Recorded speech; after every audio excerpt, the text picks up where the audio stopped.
if Gulliver was a trauma surgeon, and I hope everybody knows who Gulliver was. So Professor Juan Carlos Puyana is a professor of surgery in critical care medicine and clinical translational science and director for global health surgery at the University of Pittsburgh.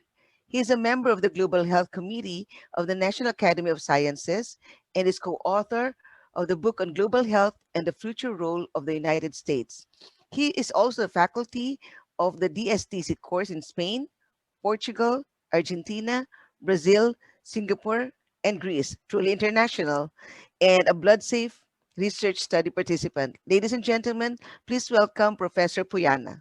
Thank you. Good morning, everyone. It's a good evening here in Pittsburgh. I want to thank the Asian Trauma Collaboration for the invitation to participate in this seminar, and specifically to Dr. Chu Ming and Dr. De La Cruz for the invitation to be part of the speakers of this large and important association.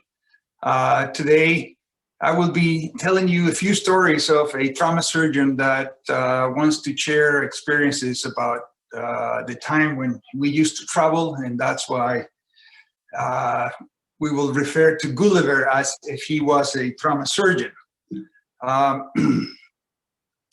In fact, last year was the 275th anniversary of the death of Jonathan Swift, who wrote this most famous novel.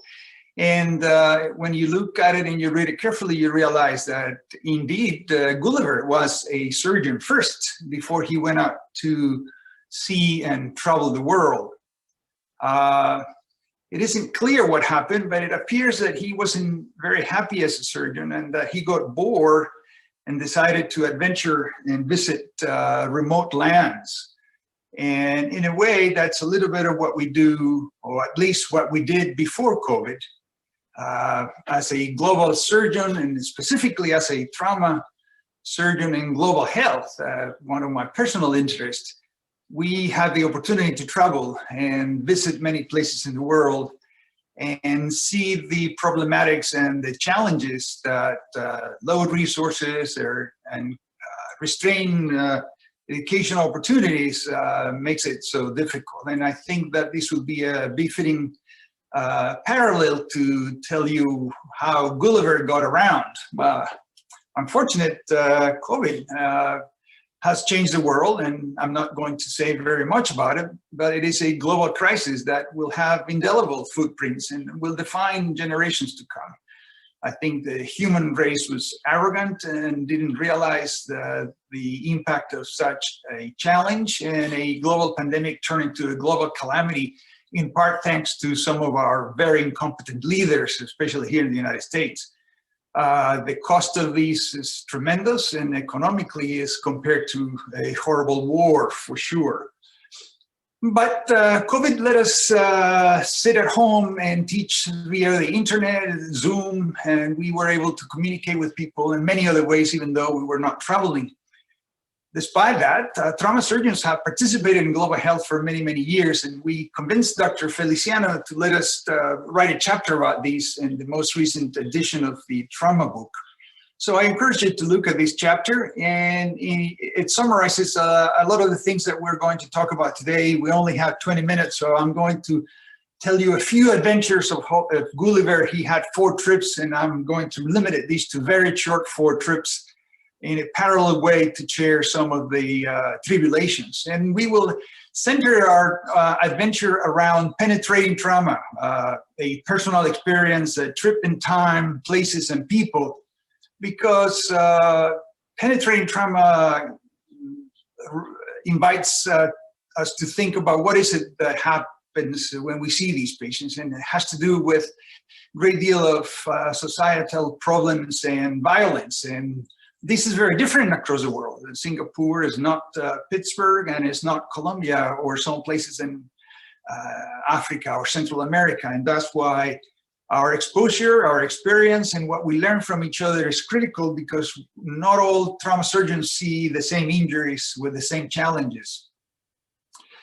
And because of that, taking it from Gulliver, we actually need to learn to see the world from very different perspectives. And sometimes we will be seen as giants, but in other places we will feel that the giant is about to kill us. And this is something that we see more and more, the more we travel and the more we visit places. In fact, it is quite important to have the ability to see what is it like to work at home. On the right, you see the Trauma Bay or the Presbyterian Hospital and Mercy, which are the two hospitals where we take trauma calls. Compared to some of the places that I have the fortune to visit, and I wish I had more time because I have a story and adventure in almost every single one of them. We will talk about few, but we were in Cuba, we were in Mexico, many places in Brazil, Cape Town, Argentina, and every single one of them, Gulliver found tremendous challenges and great friends and great collaborations. When you look back and you read carefully, it looks like Gulliver didn't get bored being a surgeon. What happened was that his mentor died. He, in the book, began to have an apprenticeship with James Bates, his master, and he started working with him. But soon after that, he died, and it was because of that that he had to drop his interest in being a surgeon, and that's why he eventually left out to sea, because he didn't have the support and the educational mentorship that it was necessary. And that may be the first lesson from this conversation about Gulliver as a trauma surgeon. Mentorship is key, not just at an individual level, which we all wish to have, and we all remember our mentors dearly, but at an institutional level. How can we mentor our international collaborations? How can we have a reciprocal interaction where people who go to operate in some places actually can pay back by teaching other things, and vice versa? When they come here, why don't we let them operate here? This is critical, and this is why we need to learn from Gulliver. In fact, when he visited Lilliput, which is an island not far from Singapore, just west of Sumatra, or the land of giants, Brobdingnag, which is a land north of California, maybe close to the border with Canada, we see many things that we learn from them. This is a trauma patient from Pittsburgh on the left, whose tattoo indicates that he's ready to die no matter what. And this is a patient from Cali, Colombia, with a tattoo that says, "I'm willing to kill no matter what." So there are similarities and there are discrepancies, and we need to have our eyes open in a receptive way to learn the best out of that. So when we talk about penetrating trauma around the world, how can we best learn from each other? And what should we study and how we compare our outcomes and our experiences? We need to look at the geographical regions for sure. What are the mechanisms of injury, the kind of weapons, and how people it's involved in violence, and the underlying sort of structural causes of violence. In fact, this may have an implication on how we practice our surgery. The more patients we see, the less time we have to operate on them. And it probably changes the behavior and the conducts and the protocols about non-operative management. That is perhaps why the busiest trauma centers in the world, LA, South Africa, and Cali, actually do less operating, and they do non-operative management in some of these patients. The pioneer work from Demetriadis and Belmajos about selective management of gunshot wounds to the abdomen. We also need to know who is actually there, how many physicians are available in so many places where there are not enough physicians. And perhaps I think one of the greatest deficits is the pre-hospital care.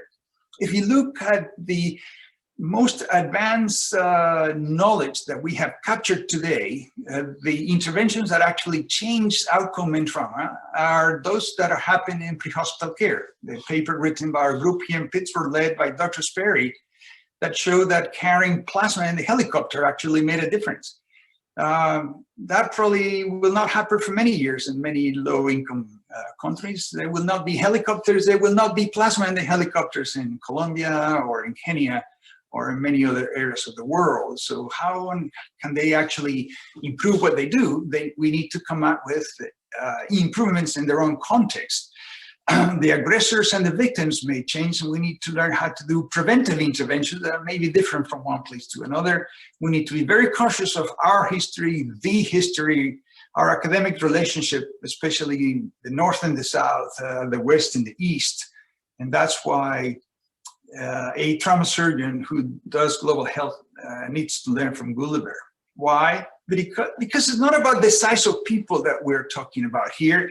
It's actually about the challenges. And in the land of Lilliput, we will see that there is no resources, little support from politicians and decision makers, lack of cooperation, little chance of collaboration, poor or no mentorship, as I mentioned before, no evidence of any communication technologies, and no trauma registries, which means that there is no research. The research is dwarf in any effort, but nevertheless needs to be done, and it's important. And in the land of giants, we'll see that the problems are huge, the limitations are enormous. We might find people and human and physical obstacles, giant selfishness and envies may take place. The clinical challenges are large, and many of us may have fears that our mentees may actually be brighter than you are. So that diplomacy about engaging with other communities and learn from them is critical. We only have a few minutes. I'm going to spend very short stories about 4 trips, as Gulliver had 4 travels, although we only know about the first and the second. Most people are not aware of what he encountered in his 4th trip, and I'll spend a few minutes at the end sharing Gulliver's last trip experience. We will learn from Colombia when we visit Cape Town in South Africa. We will ask what's happening in Kenya. We'll make our way back via Guatemala and use the DSTC as a platform that will continue to provide great opportunities to connect around the world. And back to the USA, where we see that penetrating trauma has a multitude of mechanisms of disease, and we need to be aware of them. How can we actually act and intervene on them? How we funded Gulliver? Well, I have been fortunate to be able to obtain a few grants from the NIH. The first one was a training grant that we developed in Colombia a few years ago, and that allowed us to involve in a reciprocal relationship with the University of Pittsburgh and the University del Valle in Colombia. We learn from them, they learn from us. These grants allow us to bring people here and to go and visit the Hospital Universitario in Cali, which is this monster inner city, very busy hospital with very little resources. A Friday night looks like that. Very early, there's a couple of operating rooms right near the emergency room. Sometimes there is not enough space, time, and people to intervene. Some of them need to wait. Patients don't come in helicopter. They are brought by their buddies on the back of the motorcycle, so their feet are dragging, and you can see in this picture, they may survive the injury. They may never be able to walk because their feet have been dragged for several miles while they're being transported to our emergency room. It is very common to see that a second-year resident put in a stitch in the heart, and they do that quite often. The incidence of penetrating trauma happens very, very, very frequently. You see that a PGY2 with a great deal of comfort puts a couple of stitches in the heart, and they do these so often that it appears they will be doing a simple hernia. And it's just incredible, their skills and the depth of their surgical ability despite some of the low resources. And very interesting things we learn. I don't know if not the young people in the audience, but perhaps some of the older people will remain. This movie, well, it only takes a trip to Colombia to see that that is not a knife. In fact, this is a knife, as you see here, in the liver, occupying most of the depth, the thickness of the parenchyma of the organ.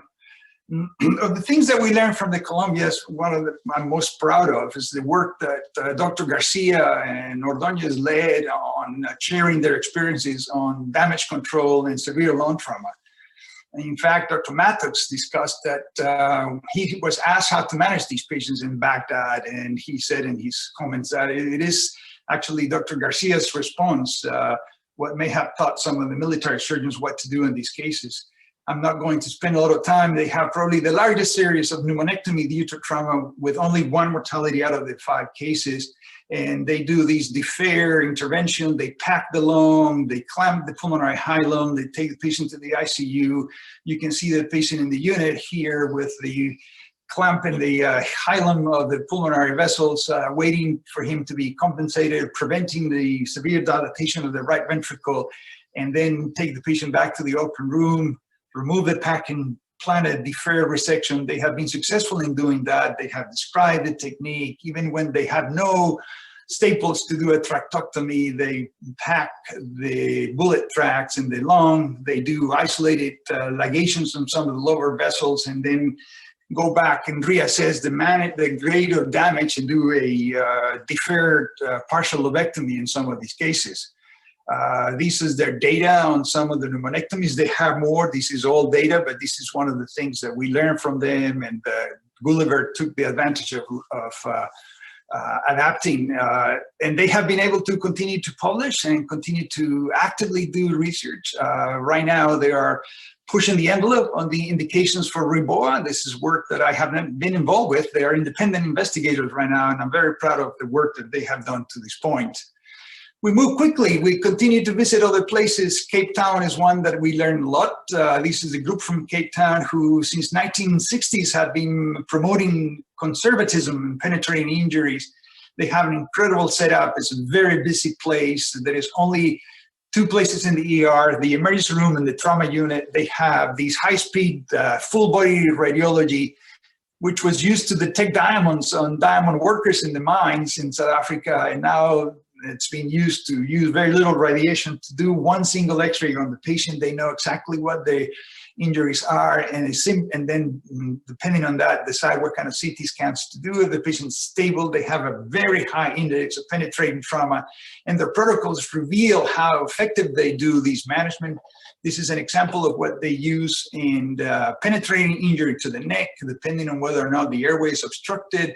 They take the patient to the open room, or they actually insert a catheter in the wound, inflate, and do a balloon tamponade. This is the best example of a patient with a stab wound in the neck that he had this catheter put in. If the patient is not hemodynamically stable and the bleeding is stopped by inflating the catheter, then the patient has a CTA and an angiogram, and some of these patients may end up requiring management.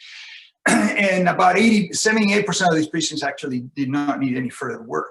They've done similar exercises in selective management of patients with penetrating injuries to the heart, and some of these patients have an echo or a pericardial window, and if they're hemodynamically stable, they do not do a thoracotomy.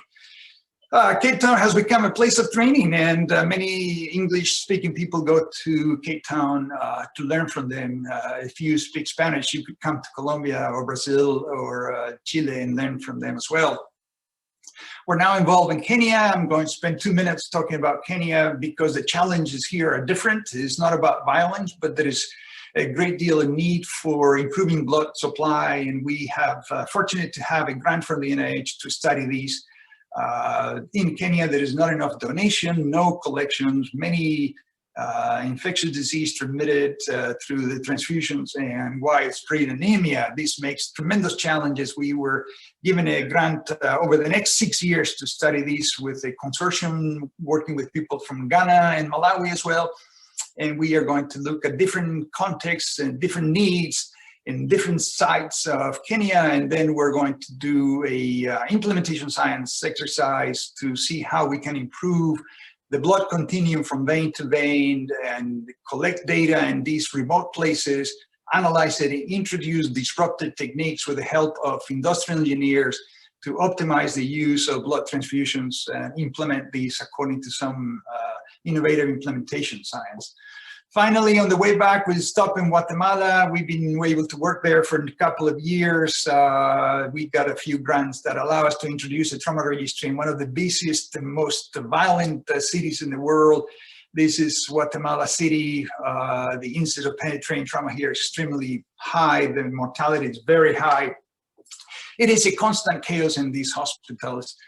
Sabrina Asturias is my co-investigator in Guatemala, and she's done a tremendous job in making people aware of the importance of collecting data, introducing a trauma registry. We identified the most demanding zones. We then realized that despite the fame of penetrating injuries in Guatemala City, it is motorcycle collisions what kills most. And of course, they don't have a helmet law like we do here in Pennsylvania, so we are just as bad or in preventive interventions. COVID affected Guatemala in a tremendous way. There is no money to do PPEs. This is an isolation technique in Guatemala, which meant the healthcare workers were contaminated. And COVID had tremendous implications on the social fabric of the Guatemalan society. With more motorcycle collisions and lack of blood products. Our group in Guatemala, led by Dr. Asturias, innovated this mobile blood collecting system that is helping during the crisis in COVID. DSTC has allowed us to keep these connections. I'm lucky that through the DSTC, I met our friends in Singapore. I hope to be able to go back to Singapore. Is the DSTC who has allowed us to see new people, connect new challenges. My experience in Spain has been tremendously excited. I work with team of surgeons in little cities like Ciudad Rodrigo during the running of the bulls, and I know my time is up, but I'm going to share with you a few experiences of what it's like to manage penetrating trauma in these little towns. There is a makeshift hospital operating room here at the basement of this facility, which is the mayor's office of Ciudad Rodrigo. There's a team of surgeons that come here every year for the carnival. They develop these operating rooms, and then we start getting patients.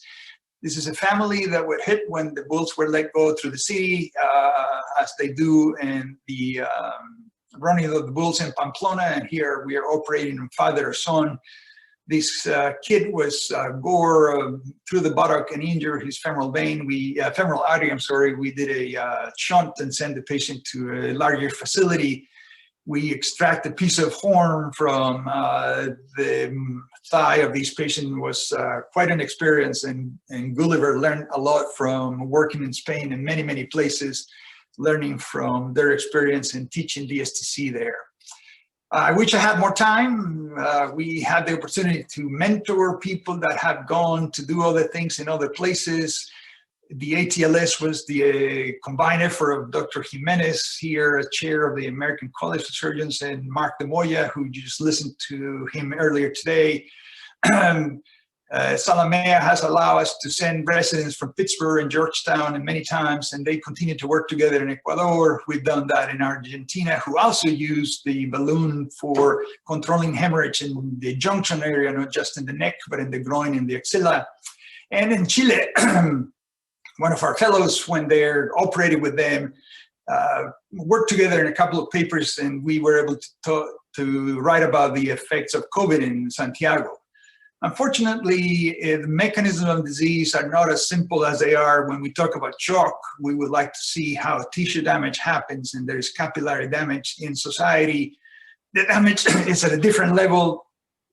This is what happens in the United States. This is all data. The mortality, the homicide rate in Honduras is the same as New Orleans, and the whole continent of Latin America is in bad shape because of violence, which is not different of the effect of weapons in the United States and how many people die from these. So just to end, this is Gulliver's fourth trip. He visits this island, the Junimos, where he found wise horses who are civilized. They don't kill each other. And the humanoids that are the Yahoos, who are savages and in a cynic, maybe a misanthrope way.